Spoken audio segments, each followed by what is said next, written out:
So बिस्मिल्लाहिर्रहमानिर्रहीम, today our topic is periodic table। ये periodic table actually है क्या? periodic table जो है वो डिफरेंट टाइप के जो एलिमेंट्स हैं उनकी एक अरेंजमेंट है। ठीक है, एक सिस्टमेटिक वे के तहत जो है इसकी अरेंजमेंट होती है। एलिमेंट्स होते क्या है? एलिमेंट्स एक्चुअली एक ही टाइप के एटम पर कंसिस्ट होते हैं। अगर आपके पास सिल्वर है तो उसमें जितने भी एटम होंगे, लेट सपोज सिल्वर है, इसमें जितने भी एटम होंगे वो सारे एक ही सेम स्ट्रक्चर के एटम होते हैं। ठीक है, लेट सपोज अगर 100 एलिमेंट्स हैं तो इसका मतलब कि 100 काइंड्स ऑफ एटम्स हैं। ऑलराइट, सो एक एलिमेंट एक ही एटम पर कंसिस्ट करता है। And periodic table actually arrangement of elements है। अच्छा, ये अरेंजमेंट जो होती है ये किस तरीके से होती है या इसमें क्या क्या प्रॉपर्टीज़ हैं इसकी?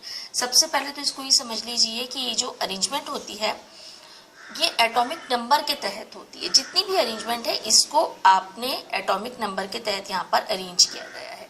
मेंडलीव की जो पीरियोडिक टेबल की अरेंजमेंट थी वो एटॉमिक मास के ज़रिए से की गई थी, लेकिन मोज़ले ने ये कहा, साइंटिस्ट मोज़ले ने, कि ये अरेंजमेंट जो है वो एटॉमिक नंबर के तहत होनी चाहिए। तो वो हमारा बिल्कुल फिक्स एक, आपको उसमें किसी भी किस्म की कोई मिसकंसेप्शन उसमें नहीं हो सकती। ऑलराइट, अच्छा लेट सपोज अगर हम ये देखते हैं, लेट सपोज अगर हम इसको एटॉमिक मास से करते, एटॉमिक मास से करते, ठीक है, या मास नंबर से करते, उसमें क्या होता? अगर ये अरेंजमेंट एटॉमिक मास से होती तो वो नंबर ऑफ न्यूट्रॉन वहां पर आपके डिफरेंट हो जाते हैं। नंबर ऑफ न्यूट्रॉन डिफरेंट हो जाते हैं। नंबर ऑफ न्यूट्रॉन डिफरेंट होने की वजह से क्या होता है? आइसोटोप्स का कॉन्सेप्ट आ जाता है। ठीक है, जब आइसोटोप्स का कॉन्सेप्ट आ जाएगा इसका मतलब कि आप उसको, वो तो डिफरेंट हो सकते हैं, तो इसलिए कहा गया कि ये एटॉमिक मास से तो ये अरेंजमेंट नहीं हो सकती। ठीक है, दूसरी चीज इसमें ये कही गई कि अगर इसको इलेक्ट्रॉन की क्वांटिटी के जरिए से अरेंज किया जाता, लेट सपोज इलेक्ट्रॉन है, अगर इसको इलेक्ट्रॉन के जरिए से देखा जाता तो क्या होता है कि इलेक्ट्रॉन अगर ज्यादा हैं, प्रोटॉन से ज्यादा होते हैं, मोर देन 2 प्रोटॉन, सो क्या होता है? ये क्या बनाते हैं? ये नेगेटिव आयंस बना देते हैं। और अगर ये प्रोटॉन से कम होते हैं, इलेक्ट्रॉन लेस टू प्रोटॉन, तो ये पॉजिटिव आयंस बना देते हैं। अब क्या हुआ? अब ये हुआ कि ये भी स्टेबल नहीं हो सकता। अब कुछ ऐसा होना चाहिए जो कि स्टेबल हो। तो फिर ये कहा गया कि नंबर ऑफ प्रोटॉन्स जो होते हैं ना, नंबर ऑफ प्रोटॉन्स, वो क्या होता है? आपका एटॉमिक नंबर होता है। Alright, atomic number.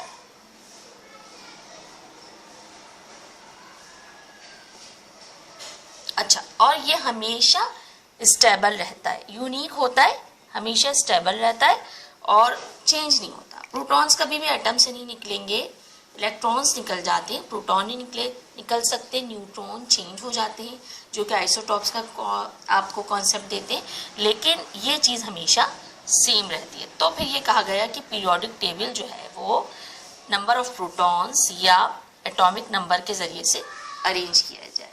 ऑलराइट, क्योंकि ये फिर चीज़ आ जाती है आपकी स्टेबल। अच्छा, सबसे पहले तो ये चीज़ हो गई। अब पीरियोडिक टेबल बेसिकली आप इसको किस तरह से समझ सकते हैं? अच्छा, अब ये देखिए, ये मेरे पास एक पीरियोडिक टेबल है। यहाँ पर जो आपको इस तरह लाइंस नजर आ रही हैं कॉलम्स में, इनको हम ग्रुप्स कहते हैं। ऑलराइट, ये चीज कहलाती है आपकी ग्रुप्स। ठीक है, अच्छा, यहाँ जो आपको इस तरह से लाइंस नजर आ रही हैं रॉज में, इनको हम पीरियड कहते हैं। ठीक है, ये तो हो गई पीरियड्स और ये हो गए ग्रुप्स। अच्छा, अब ये जो पीरियड्स होते हैं ये टोटल कितने होते हैं? ये 7 पीरियड्स होते हैं। आप इसको काउंट कीजिए, 1 2 3 4 5 6 और 7। नीचे जो आपको पीरियड्स नजर आते हैं ये लेंथिनाइट और एक्टिनाइट सीरीज हैं। ये एक्चुअली इसी के ही साथ अटैच होती हैं, 57 लेंथेनाइट के बाद यहाँ 58 आ जाता है। ऑलराइट, ये इसी के साथ अटैच होती हैं। ये नीचे बॉटम पर क्यों है? ये बॉटम पर नहीं होती, ये एक्चुअली आपको सिर्फ पीरियोडिक टेबल में शो करने के लिए बताया गया है कि बॉटम पर होती हैं, वरना तो ये इसके पीछे होती हैं। ऑलराइट, इसको रखा इसलिए गया क्योंकि अगर आप इसको इसके साथ रख देते तो पीरियोडिक टेबल बिल्कुल इसका विजन खत्म हो जाता, ये उस तरीके से अरेंज नहीं होता। ठीक है, सो इसलिए इसको समझाने के लिए इसको नीचे रखा गया है। ये पीछे बॉटम पर होते हैं और ये होते भी कंसिस्ट एफ ब्लॉक पर है। ठीक है, अच्छा, अब आपका जो पीरियोडिक टेबल है, सबसे पहले तो ये बात समझ आ गई होगी आपको कि ये पीरियड्स और ग्रुप्स पे कंसिस्ट करता है। ओके व्यूअर्स, तो इसमें जो ग्रुप्स दिखाए गए हैं वो टोटल जो पीरियोडिक टेबल में ग्रुप्स होते हैं ना, वो 18 होते हैं, 1 से लेके 18 तक। लेकिन इसमें इन्होंने इसको ए और बी में डिस्टिंग्विश किया है। उसका मतलब ये है कि ए से इनकी मीनिंग्स ये हैं कि ये वो वाले एलिमेंट्स हैं जो कि आपका एस ब्लॉक और पी ब्लॉक में आते हैं। ऑलराइट, यहाँ पर जो बीच में बी आपका ग्रुप बनाया गया है ना, ये सारे ट्रांजिशन एलिमेंट कहलाते हैं। Okay, transition element. अच्छा, ये सारे के सारे मेटल्स होते हैं। ठीक है, तो ये वाली जो चीज होती है आपकी, ये तो हो जाती है एस ब्लॉक। ये वाली जो चीज होती है ये हो जाती है, इसमें हीलियम को हटाकर जो है ना, जस्ट ये हीलियम हटाकर बाकी ये सारी जो होते हैं ये आपके पी ब्लॉक होते हैं, ये आपका डी ब्लॉक होता है और नीचे ये आपका एफ ब्लॉक होता है। ओके, अब जब आप इलेक्ट्रॉनिक कॉन्फ़िगरेशन समझेंगे ना तो एस पी डी और एफ का आपको उसमें कॉन्सेप्ट बिल्कुल क्लियर हो जाएगा। Alright, so come to the point. अब ये देखें कि यहाँ पर ये जो ग्रुप्स हैं, ग्रुप टोटल इसके अंदर 18 ग्रुप हैं जिनको ए और बी में डिस्टिंग्विश किया गया है। अब वो क्यों इसको डिवाइड किया गया है ए और बी में? क्योंकि बी में जितने भी ग्रुप हैं वो सारे डी ब्लॉक हैं। ओके, सो इसको जो है ना, ये 1b और 2b जो है इसके साथ है, 3a के साथ, ये 3b और 4b 2b के साथ है, तो इससे आप इसको एडमिट नहीं कर सकते। बल्कि क्योंकि हमने इसको एटॉमिक नंबर के लिहाज से अरेंज किया है तो इसलिए जो है एटॉमिक नंबर के अकॉर्डिंग ये इसी तरीके से अरेंज होगा। अलहदा इसको इसलिए किया गया है क्योंकि ये डी ब्लॉक है और ये एफ ब्लॉक है। ये लेंथेनाइट और एक्टिनाइट सीरीज कहलाती हैं जो कि इसके साथ ही होती हैं, इसके पीछे होती हैं, बिहाइंड होती हैं रियल में। लेकिन आपको बॉटम पे इसलिए जाहिर दिखाया गया है कि बिहाइंड तो आपको नहीं दिखा सकते। अनयूनिटियम जो है वो आपका लास्ट एलिमेंट होता है जिसका एटॉमिक नंबर 118 है। ऑलराइट, अनयूनिटियम के बाद उसके बाद इलेक्ट्रॉनिक आपकी जो एलिमेंट्स हैं वो ख़त्म हो जाते हैं। लेकिन ये आपका जो पीरियड है ना, ये पीरियड 7 कहलाता है। ये अभी भी नामुकम्मल है, ये इनकम्प्लीट है। मे बी के और एलिमेंट्स आ जाएं और इसको आगे जगह दे दी जाए।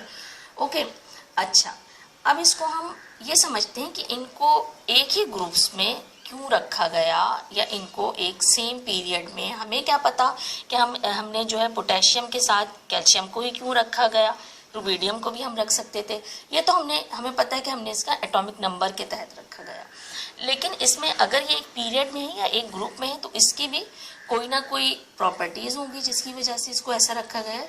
तो इसको हम देखते हैं कि ये किस वजह से इस तरतीब से, इस अरेंजमेंट से इसको रखा गया है। ऑलराइट व्यूअर्स, ओके व्यूअर्स, अब हम बात करते हैं पीरियड्स की।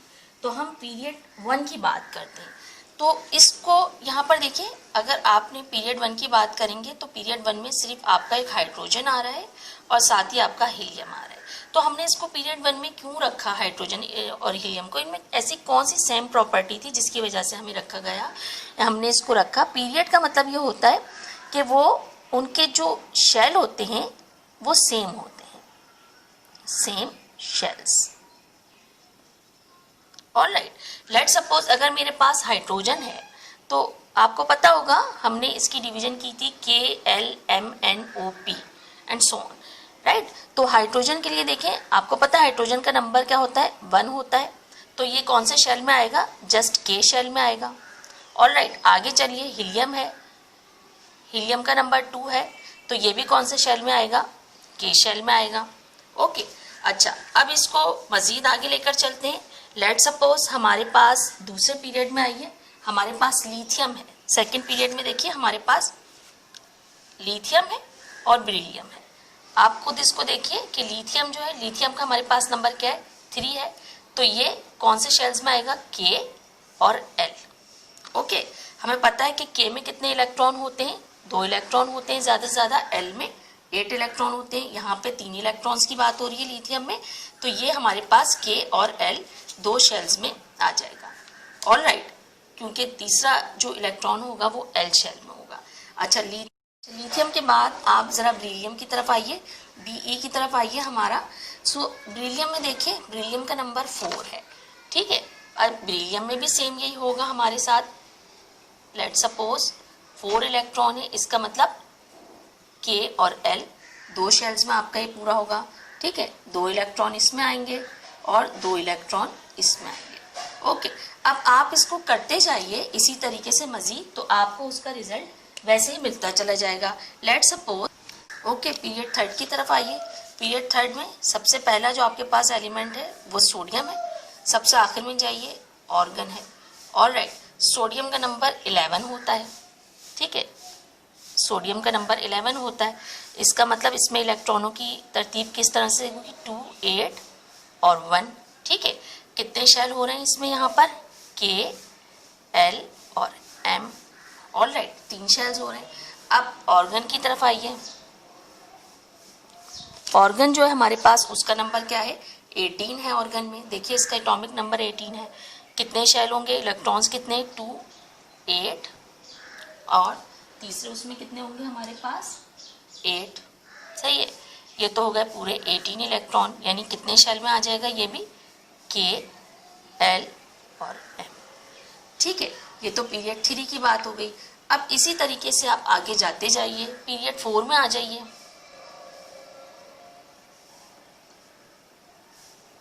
ठीक है, पीरियड 4 का ऐसा करते हैं, सबसे पहले पोटेशियम ले लेते हैं, पहला एलिमेंट ले लेते हैं जिसका नंबर 19 है। ठीक है, इसको करके देखते हैं।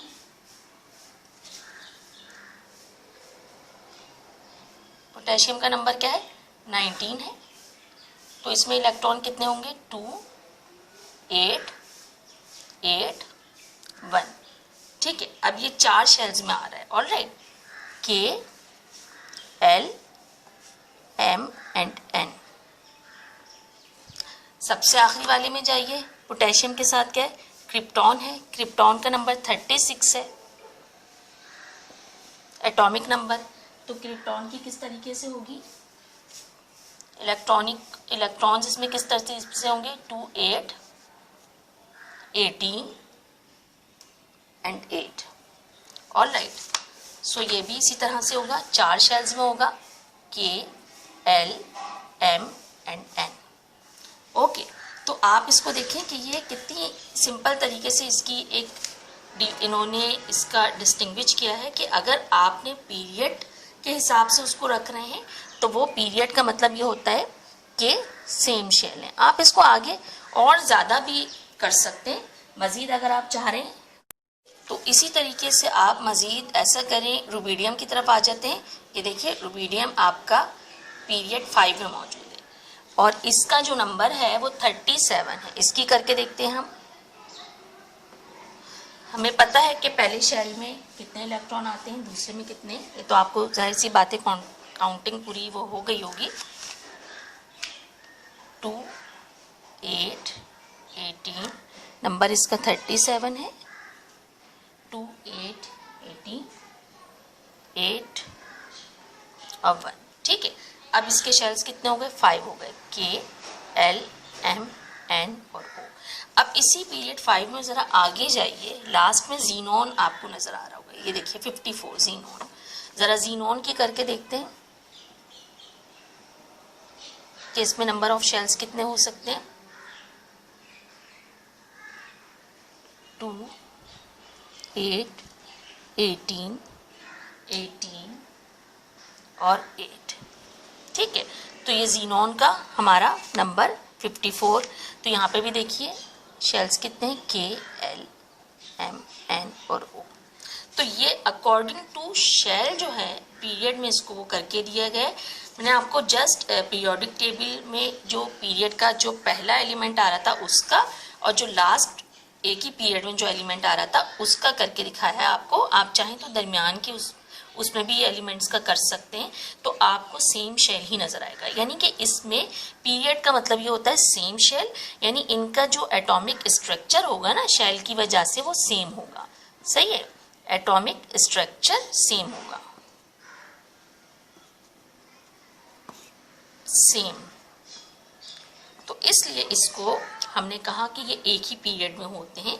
इसके शेल्स की वजह से, नंबर ऑफ शेल्स की वजह से, अगर पहले पीरियड में जितने भी एलिमेंट्स हैं वो एक ही शेल में आएंगे, दूसरे में जो हैं वो उसी तरीके से 2 में, फिर 3 में, और उन शेल्स के नाम भी आपको दिए गए, चाहे आप पहले एलिमेंट का ले लीजिए या लास्ट एलिमेंट्स का ले लीजिए।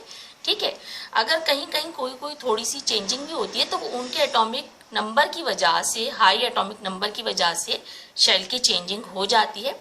लेकिन इलेक्ट्रॉन चूंकि हाइपर एक्टिव होते हैं तो वो अपना जस्ट ऑक्टेट पूरा करना चाहते हैं और एक उससे ऑर्बिट से दूसरे ऑर्बिट में भी जा सकते हैं। ऑलराइट, अब हम जरा ग्रुप का देखते हैं। अच्छा, जब बात करते हैं ना ग्रुप्स की, ठीक है, इनको सेम ग्रुप्स में क्यों रखा गया, ये हम बात करें।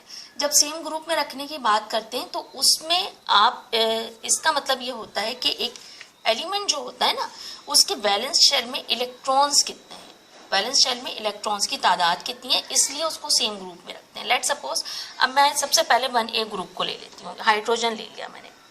ठीक है, हाइड्रोजन ले लिया। हाइड्रोजन का हमें पता है नंबर क्या है, 1 है। तो वैलेंस शेल में इलेक्ट्रॉन कितने होंगे हाइड्रोजन के, 1 इलेक्ट्रॉन होंगे। ठीक है, हाइड्रोजन से नीचे आपको देखिए लिथियम नजर आ रहा होगा, लिथियम ले लीजिए। लिथियम का नंबर क्या है, 3 है। ठीक है, पहले ऑर्बिट में आपको पता है 2 इलेक्ट्रॉन आते हैं, दूसरे ऑर्बिट में नंबर 3 है तो 1 इलेक्ट्रॉन आएगा। अब वैलेंस शेल में, वैलेंस शेल लास्ट शेल, ठीक है, लास्ट शेल में जितने भी इलेक्ट्रॉन होते हैं वो वैलेंस इलेक्ट्रॉन कहलाते हैं। अब देखिए दोनों में सेम चीज आ रही है, जरा आगे चलिए। इसी ग्रुप में हम ऐसा करते हैं, सोडियम ले लेते हैं। सोडियम का नंबर 11 है, तो पहले शेल में आ जाएंगे आपके पास 2 इलेक्ट्रॉन, दूसरे में 8, ये तो होगा 10 इलेक्ट्रॉन। अब 1 इलेक्ट्रॉन बचा, 1 इलेक्ट्रॉन। तो ये देखिए इसका जो वैलेंस शेल है ग्रुप 1A में ये, तो सो व्यूअर्स आप देखिए इसमें सब में वैलेंस शेल में 1 इलेक्ट्रॉन मौजूद है। ऑलराइट, यहाँ पे भी देखें 1 इलेक्ट्रॉन है, हाइड्रोजन में, लिथियम में भी 1 इलेक्ट्रॉन है और सोडियम में भी 1 इलेक्ट्रॉन मौजूद है। ओके, तो इनके वैलेंस शेल में जो है सेम इलेक्ट्रॉन होते हैं, इसलिए इनको सेम ग्रुप में रखा जाता है। ठीक है, सेम ग्रुप मीन्स, मैं ग्रुप को शॉर्ट फॉर्म में लिख रही हूँ, same electron, same electron position, quantity. Alright, तो इस वजह से इसको ग्रुप में रखा जाता है। इसकी हम एक और एग्जांपल देखते हैं। ऐसा करते हैं, किसी एक ग्रुप को इसमें से ले लेते हैं, जैसे अभी हमने 1A ग्रुप का लिया और सोडियम तक देखा। किसी एक ग्रुप के एलिमेंट सारे, खाली ग्रुप 7A ले लेते हैं। वैसे भी ये हेलोजेंस फैमिली होती है और ये आपकी बहुत ज़्यादा यूज्ड होती है केमिकल रिएक्शन में। ऑलराइट, ऐसा करते हैं, इसको ले लेते हैं। इसमें देखिए सबसे आगे जो है, सबसे ऊपर है फ्लोरीन। अब देखिए इसको, लेट सपोज ये मेरे पास फ्लोरीन है। फ्लोरीन का नंबर आपको पता है 9 होता है, नंबर 9 होता है। ठीक है, अब जरा इसको करके देखिए, फ्लोरीन में कितने इलेक्ट्रॉन होते हैं, पहले शेल में 2 आ गए, दूसरे शेल में 7 इलेक्ट्रॉन। ऑलराइट, दूसरा देखिए, दूसरा होता है हमारे पास क्लोरीन। अब क्लोरीन का नंबर जो 17 होता है, तो इसको करके देखते हैं, 2, 8, और इसी तरीके से इसके लास्ट शेल में आएंगे 7 इलेक्ट्रॉन। ये गिन लीजिए, काउंट कर लीजिए, ये पूरे 17 होंगे। इस तरह से मजीद आगे चलिए, क्लोरीन के नीचे आपको ब्रोमीन नजर आ रहा है 35। ठीक है, ब्रोमीन का करके देखते हैं। ब्रोमीन का नंबर, एटॉमिक नंबर 35। ठीक है, अच्छा इसको करें, इसमें देखिए 2, 8, 18 एंड 7। इसी तरीके से ब्रोमीन के नीचे आयोडीन है। ऑलराइट, और आयोडीन का नंबर आपको नजर आ रहा होगा 63। आयोडीन का करके देखते हैं, एटॉमिक नंबर 63 से 2, 8, 18, 18 एंड 7। ये आयोडीन हो गया। आयोडीन के नीचे आप मजीद चलें, एस्टोटीन है आयोडीन के नीचे। ऑलराइट, इसका करके देखते हैं। इसका नंबर क्या है? 85 है। ऑलराइट, ये देखिए 85 इसका नंबर है। 2 8 18, थर्ड ऑर्बिट में जाहिर है 18 आए हैं। 32 18 एंड 7। सही है। मज़ीद आगे चलें, क्योंकि अगर आप इसको मज़ीद उसमें वो देखना चाहते हैं तो अनसेप्टियम में चल के देखते हैं। US, ये तो इसका सैंपल हो गया, और इसका जो नंबर होता है वो होता है 117। सेकंड लास्ट एलिमेंट है पीरियोडिक टेबल का। अच्छा, इसको करके देखते हैं। 2 8 18 32 50 एंड 7। ठीक है, ये देखिए इसमें तो यहाँ ये देखिए कि सबके जो लास्ट वैलेंस शेल है सब में देखें 7, यहाँ भी 7, यहाँ पर भी 7, हर जगह वैलेंस शेल में 7 इलेक्ट्रॉन आए हैं। इसलिए हमने इसको ग्रुप में रखा है, जिस ग्रुप में रखा है वो कहलाया 7th A ग्रुप। ठीक है, तो इसलिए ग्रुप की डिवीजन हमने इस तरह से करी, क्योंकि उसके वैलेंस शेल के इलेक्ट्रॉन्स की वजह से, और पीरियड की डिवीजन हमने शेल की वजह से की, अकॉर्डिंग टू शेल। ऑलराइट, यानी कि जो पीरियड था उसमें हमने ये देखा कि इलेक्ट्रॉन जो है एक पीरियड के जो इलेक्ट्रॉन हैं अगर वो के शेल में आ रहे हैं सारे, या एल में आ रहे हैं, या एम में आ रहे हैं, उस लिहाज से हमने उसको पीरियड में डिवाइड किया। ऑलराइट, और यानी कि उनकी जो तरतीब हमने कहा कि ये सोडियम है तो इसके लिए इतने ये के शेल में आ रहे हैं, या हाइड्रोजन है या हीलियम है, ये दोनों के शेल में आ रहे हैं, इसलिए वो एक ही पीरियड में रखा गया है। सोडियम और मैग्नीशियम जो है वो के एल, और मज़ीद उसमें एम शेल भी आ रहा है तो हमने उसको उसमें रखा। तो इस तरीके से हमने पीरियड की डिवीजन की, और यहाँ पर हमने ग्रुप की डिवीजन की। अच्छा, मज़ीद इसको देखें, इसमें जो ग्रुप्स हैं उनके कुछ नाम होते हैं आपके ऑर्गेनिक केमिस्ट्री की टर्म में। लेट सपोज ये आपका ग्रुप 1 है, ठीक है, 1A। इसको हम कहते हैं अल्कली मेटल्स।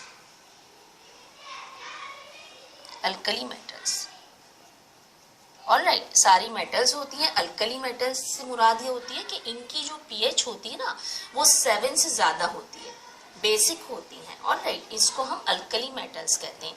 ग्रुप 2A में ज़रा आइएगा, तो 2A जो है वो आपका कहलाएगा alkaline earth metals.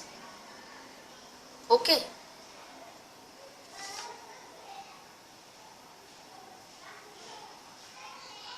Alkaline earth metals, इसमें जितने भी एलिमेंट्स हैं वो अल्कलाइन अर्थ मेटल्स कहलाएंगे। ओके, ये तो अल्कली मेटल्स हो गए, ये अल्कलाइन अर्थ मेटल्स कहलाएंगे। ग्रुप 2A के जितने भी एलिमेंट्स हैं, क्योंकि ये अर्थ की जो है ना सरफेस पे पाई जाती हैं ये मेटल्स, तो इसलिए इनको हम अल्कलाइन अर्थ मेटल्स कहते हैं। ग्रुप 3A में आइए, अभी तो हमने ग्रुप 1A की बात की जो कि अल्कली मेटल्स थी, अल्कलाइन अर्थ मेटल्स थी।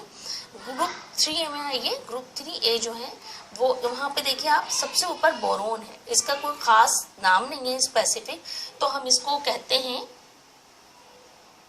Boron family. इसका जो सबसे पहला ऊपर एलिमेंट है ना, हम उसी के नाम से फिर इसको आइडेंटिटी कर देते हैं कि ये बोरोन फैमिली है। ग्रुप 4A में आइए, कार्बन है सबसे ऊपर, इसका भी एज सच कुछ स्पेसिफिक मखसूस सबके लिए नाम नहीं है, और सबसे ऊपर कार्बन है तो हम इसको कहते हैं कार्बन फैमिली।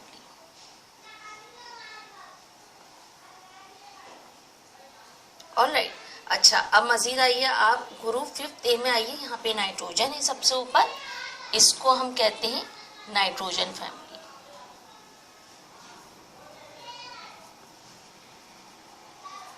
ओके, अब मजीद चलिए यहाँ पर आगे ऑक्सीजन, ग्रुप 6A में सबसे ऊपर ऑक्सीजन नजर आ रहा है आपको, तो वहां देखिए उसको हम कहते हैं ऑक्सीजन फैमिली।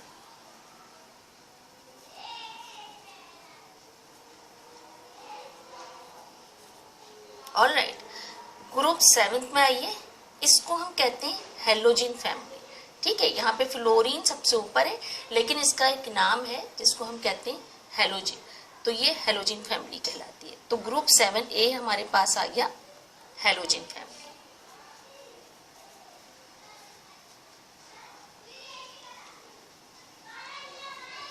ओके, अच्छा अब मजीद आइए ग्रुप 8A। देखिए ये आपका ग्रुप 8A है। इसको हम कहते हैं, ये सारी गैसेस होती हैं, ठीक है, इनको हम कहते हैं नोबल गैसेस, नोबल गैसेस। अच्छा इसको हम इनर्ट गैसेस भी कहते हैं, नोबल गैसेस भी कहते हैं। इनकी खास बात आपको पता है क्या है? वो ये है कि ये केमिकल रिएक्शन में पार्टिसिपेट नहीं करती, no participate in chemical reaction. That is why, उसकी रीज़न ये होती है कि इनकी ये स्टेबल होते हैं और इनके जो होते हैं नंबर ऑफ इलेक्ट्रॉन इनके आउटर शेल में कंप्लीट होते हैं, ठीक है। अच्छा हेलोजन फैमिली जो है ये डाइपोल क्या होती है, सारे डाइपोल होते हैं। लेट सपोज आपका F2 है, Cl2 है, ठीक है, Br2 है, ये डाइपोलर होते हैं सारे। Br अकेले फॉर्म में नहीं मिलेगा आपको, Br2 की फॉर्म में मिलेगा। और नोबल गैसेस की जहाँ तक हम बात करते हैं तो वो ऐसी गैसेस होती हैं जो कि केमिकल रिएक्शन में पार्टिसिपेट नहीं करती। कैसे, वो देखें, हम इसको देखते हैं आगे। लेट सपोज मैंने सबसे पहले हीलियम ले लिया, ठीक है, हीलियम का नंबर आपको पता है 2 है। अब आप ज़रा इसका शेल बना के देखिए, ये तो आपका न्यूक्लियस हो गया और पहले शेल में आपके आ गए 2 इलेक्ट्रॉन। अब ये क्या है, ये स्टेबल है। जब ये स्टेबल है तो ये किसी से पार्टिसिपेट करेगा ही नहीं, ये किसी के साथ बॉन्ड ही नहीं बनाएगा, तो इसलिए ये केमिकल रिएक्शन में पार्टिसिपेट नहीं करेगा। दूसरा ले लीजिए, नियॉन गैस को ले लीजिए। नियॉन गैस का आपको पता है नंबर 10 है। जब नंबर 10 है तो ये तो न्यूक्लियस हो गया पहला ऑर्बिट और ये आ गया आपका दूसरा ऑर्बिट। पहले ऑर्बिट में 2 इलेक्ट्रॉन, दूसरे ऑर्बिट में 8 इलेक्ट्रॉन। ऑलराइट, तो नियॉन जो है ये देखिए, इसमें पहले ऑर्बिट में 2 इलेक्ट्रॉन है, दूसरे में 8 है, तो ये भी क्या है, स्टेबल है। अब ये केमिकल रिएक्शन में पार्टिसिपेट नहीं करेगा, no participate in chemical reaction, यानी कि ये केमिकल रिएक्शन में पार्टिसिपेट नहीं करती। ऑलराइट, इन रिएक्शन, केमिकल रिएक्शन। ऑलराइट, तो ये देखिए इसकी रीज़न भी हमें पता चल गई। बस तो इसको मज़ीद देखिए, इस पे अगर आप देखें तो आपको ग्रुप 1A और 2A की हमने बात करते हैं पहले। ग्रुप 1A और ग्रुप 2A आपका, ठीक है, ये सारे के सारे क्या होते हैं, मेटल्स होती हैं। ऑलराइट, अब आगे मजीद ग्रुप 7A और 8A, ये क्या होते हैं, ये नॉन मेटल्स होते हैं। ग्रुप 7A में वाहिद आपका ये लास्ट में आयोडीन के नीचे आपको नजर आ रहा होगा, ये एस्टाटीन 85 इसका नंबर है। ये मेलियर्ड्स होता है जिसके बारे में हम भी आगे पढ़ेंगे। मेटल और नॉन मेटल दोनों होता है, इसमें दोनों खूबियां पाई जाती हैं और बाकी सारे नॉन मेटल्स होते हैं, सही है, सिवाय एस्टाटीन को जो कि आपका ग्रुप 7A में पाया जाता है, इसको निकाल के बाकी ये सब नॉन मेटल्स होती हैं। ऑलराइट, अच्छा इसको मजीद आगे देखें, आपका जो ग्रुप 3A होता है, 4A होता है, 5A है और 6A, ठीक है, इसमें मेटल और नॉन मेटल दोनों पाई जाती हैं, यानी मेटल्स भी होंगे नॉन मेटल्स भी होंगे, ठीक है, बोथ यानी दोनों है, मेटल भी है एंड नॉन मेटल्स भी है। ओके व्यूअर्स, तो देखिए सिर्फ ग्रुप 1A और 2A जो है वो प्योर मेटल्स होती है, एक alkali metal, alkaline earth metal जैसे भी हमने पढ़ा। 7A और 8A नॉन मेटल्स होती है, 7A हेलोजन होता है जो कि पीरियोडिक टेबल में अगर आप उसको 7A में देख रहे हैं, ये बहुत ज़्यादा केमिकल रिएक्शन में एक्टिव होंगे। आगे आपको बहुत ज़्यादा क्लोरीन मिलेगा, क्लोरीन सबसे ज़्यादा मिलेगा जब आप आगे केमिस्ट्री पढ़ेंगे।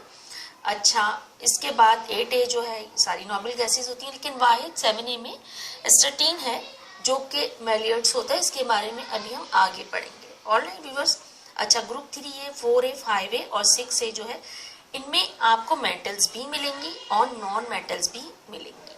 ओके, तो जैसे कि अभी हमने एस्टाटीन की बात करी, इसी तरह से और भी एलिमेंट्स हैं जिनमें मेटल और नॉन मेटल दोनों खूबियां पाई जाती हैं, उसके बारे में पढ़ते हैं। और कुछ जो होते हैं वो मेलियट्स होते हैं पीरियोडिक टेबल में।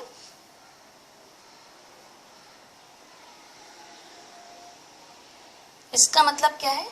इसका मतलब ये है कि उनमें मेटल और नॉन मेटल दोनों खूबियां पाई जाती हैं।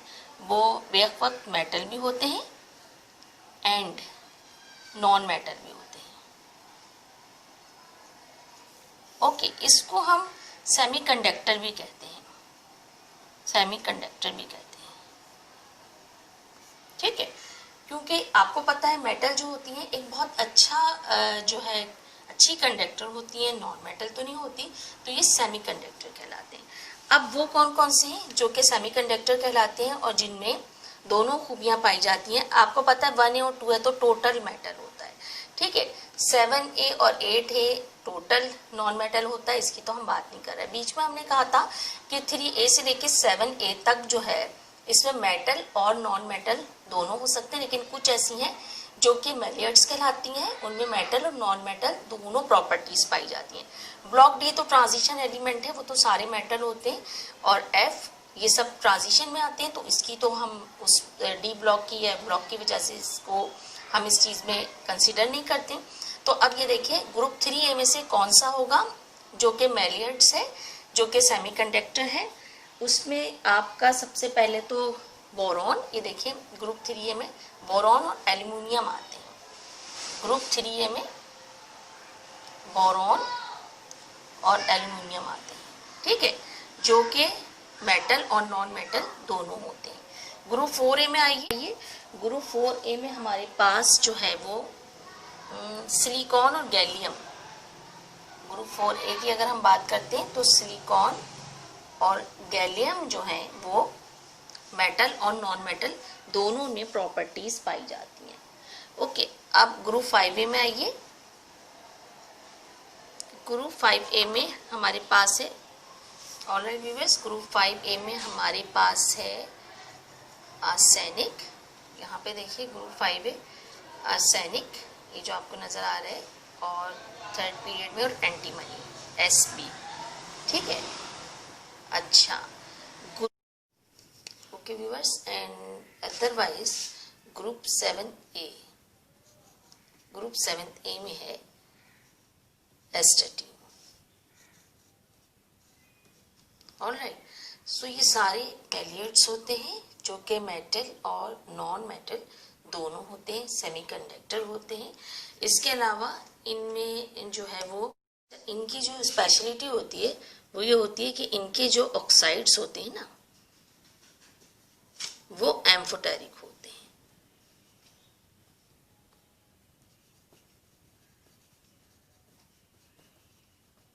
एम्फोटेरिक मीन्स होता है कि ये बेसिक और एसिडिक दोनों नेचर के होते हैं। ओके, बेसिक और एसिडिक।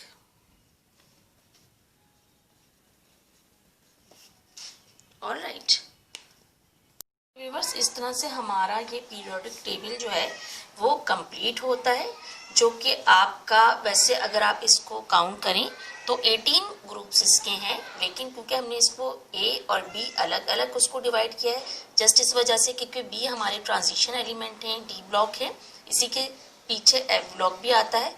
तो अगर हम इसको कंसीडर करते हैं तो हमारे पूरे जो है 18 ग्रुप होते हैं, लेकिन हम आपका वास्ता जो है अभी ज़्यादातर ग्रुप ए से ही पढ़ेगा, ग्रुप ए में मौजूद एलिमेंट से पढ़ेगा।